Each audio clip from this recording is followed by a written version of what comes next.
Part 66. Preparations for Battle. The Prophet divided the troops into three primary flanks. Ali ibn Abi Talib was on the left, leading the Muhajirun, and Sa'd ibn Mu'adh was on the right, leading the Ansar. He also designated a backup group led by Qais ibn Abi Sasa. This designation clearly shows that tribal and cultural differences are taken into consideration. The Muhajirun were together, led by one of their noblest youths, Ali, just as the Ansar were led by their leader, Sa'ad. Allah states, "O humanity, we created you from a male and a female, and made you into peoples and tribes, so that you may know one another." Surah 49, verse 13. Mus'ab ibn Umair was the flag-bearer, which was a symbolic but revered position. He embodied the unity between the Muhajirun and Ansar. He was a Qurayshi but converted most of the Ansar with his own hands, and was thus beloved by the Medinans. He was therefore in a perfect position to be a flag-bearer, representing both groups. The Prophet and companions arrived on the plains of Badr on the 16th of Ramadan, one day before the Quraysh. Before setting up camp, Al-Hubab ibn al-Mundir, an experienced scout from amongst the Ansar, asked the Prophet, "O Messenger of Allah, is this location for camp ordained by Allah, such that we cannot move it forward or backwards, or is it from your own opinion based on tactics and strategies of war?" The Prophet replied that it was his opinion based on strategy, and Al-Hubab then suggested that they camp beyond the midpoint of the plains, rather than the corner, so that the wells of Badr are behind them. This would cut off the Quraysh's access to water, and they would have to suffice with their own limited supply. The Prophet followed Al-Hubab's advice and said, "You have directed us to the better opinion."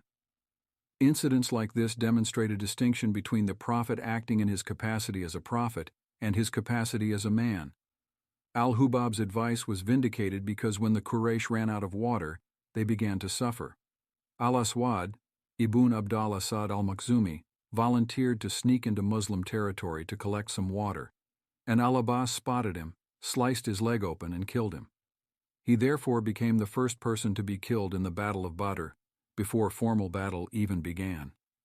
The Quraysh were seen approaching the plains of Badr, and the stage was set for battle the following morning.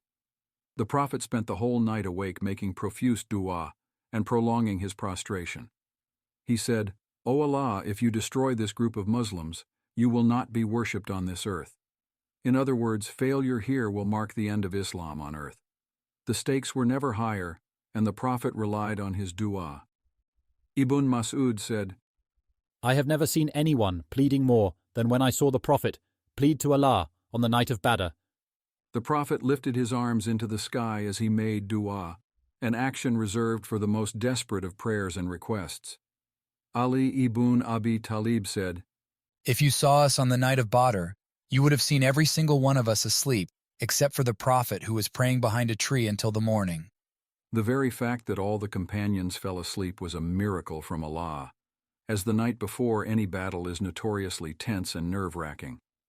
Allah states, "Remember when he caused drowsiness to overcome you, giving you serenity, and he sent down rain from the sky to purify you, free you from Shaitan's whispers, strengthen your hearts, and make your steps firm."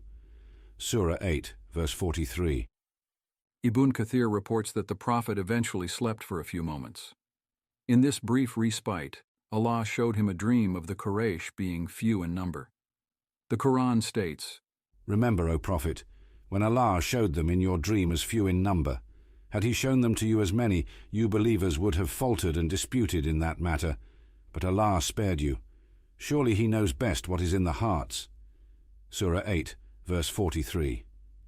The Prophet then lined up the companions ready for battle. Historically, the Arabs would charge in batches with intermittent bouts of fighting as they attack and recuperate. The Prophet employed an unprecedented tactic, now common in modern warfare, of battalions marching in rows. Allah references this tactic, "Surely Allah loves those who fight in his cause in solid ranks, as if they were one concrete structure." Surah 60, verse 4. Those with spears were at the front, bows and arrows were at the rear, and those with swords were the bulk in the middle. The prophet did not attend a military school, but Allah blessed him with prophetic intuition to arrange the army. He walked between the rows, straightening them as he would straighten the rows in prayer.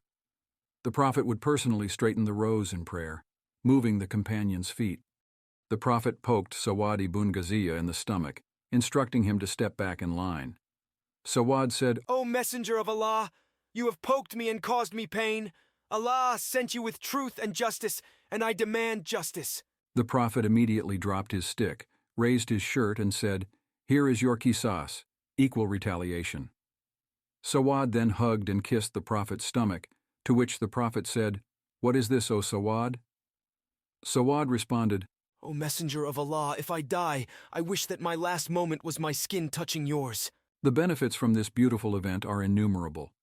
First, the audacity of a soldier to question the leader in such a manner could only have been born out of an atmosphere and culture of trust and equality. Second, the prophet did not dismiss his claim, even though they are standing moments before the biggest fight of their lives and the potential extinction of their religion. Third, Sawad's love for the prophet was so great that he hatched a plot just to kiss him. Indeed, the relationship between the prophet and the companions was truly unique. The prophet once again turned to his Lord, raising his hands towards the sky, saying, "O Allah, fulfill your promise to me. O Allah, give me what you have promised. O Allah, if this group is destroyed, you will not be worshipped on earth." The prophet continued to ask Allah, and continued to raise his hands towards the sky until his upper garment fell off. He continued, bare-chested, until Abu Bakr wrapped the garment around the prophet, hugged him from behind, and said, "Enough, O Messenger of Allah, enough. Your Lord will give you as promised." As soon as he lowered his hands, Allah sent down revelation. When you cried out to your Lord for help, he answered, "I will reinforce you with 1,000 angels followed by many others." Surah 8, verse 9. Ibn Mas'ud said, He turned around and his face was like the moon. Elated, the prophet then said, "Rejoice, O Abu Bakr, for indeed the help of Allah has come. This is Jibrail, turbaned and horseback, riding through the valley." The prophet then began chanting the verse, "Soon their united front will be defeated and forced to flee." Surah 54, verse 45. Umar later said, I never truly understood this verse until the Prophet recited it on the morning of Badr. The prophet also made dua against the Quraysh. He said, "O Allah, this is the Quraysh. They have come against you with their pride and arrogance, challenging you and rejecting your messenger. O Allah, I seek your help that has been promised. O Allah, I seek your help that has been promised. O Allah, I seek your help that has been promised. O Allah, cause them to be destroyed today." He then instructed the companions that certain people should not be killed, such as the youth of the Banu Hashim, who were forced to attend, the Prophet's uncle, Al-Abbas, Ibn Abdal Muttalib, and Abu al-Bukhtari, who was integral in lifting the boycott in Mecca. The Quraysh, still unaware of the size of the Muslim army, sent their most experienced scout, Umayr ibn Wahb al-Jumahi, to gather information. He reported, "They are around 300, but I feel that there is an impending catastrophe. Young men of Yathrib are waiting to inflict death. They are a determined people with no help other than their swords. That is, they have no armor or extra resources, and will thus fight valiantly. By Allah, I do not think that you will be able to kill any of them without them killing an equal amount. And if 300 amongst you die, what pleasure will you gain?"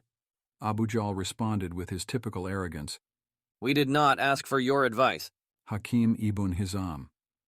Not to be confused with his son, Hizam ibn Hakim ibn Hizam, who was a Muslim sharing the same first name as his grandfather. Approached Utbah ibn Rabia, neither of them wanting a war, to try and mediate a truce. Hakim suggested that Utbah volunteer the blood money for Amr al-Hadrami, the man killed in Sariya al-Nakla, which was the trigger that led to the current turn of events. Utbah agreed and offered to pay this small fortune to de-escalate the situation. He also preached to the people, "Do not fight, and if anyone accuses you of cowardice, then put the blame on me. Say Utbah became cowardly, even though you know that I am not a coward. By Allah, what will you gain by fighting this man? If you are able to defeat him, You will be killing your own father, brother, cousin, and nephew. How would it feel to be amongst the murderers of your own family? Let us return and leave Muhammad and his companions to the rest of the Arabs. If they take care of him, this is what you wanted. And if not, then surely his victory will be ours too, that is, as a Qurayshi. And if he conquers Mecca, then you will have an excuse to be forgiven by not fighting. As the sun was rising and the two armies were in each other's sight, the Prophet saw a man pacing back and forth from afar. He said to the companions, "If there is any good amongst them, it is in the man on the red camel, that is, Utbah, and if they have any good in them, they will listen to him."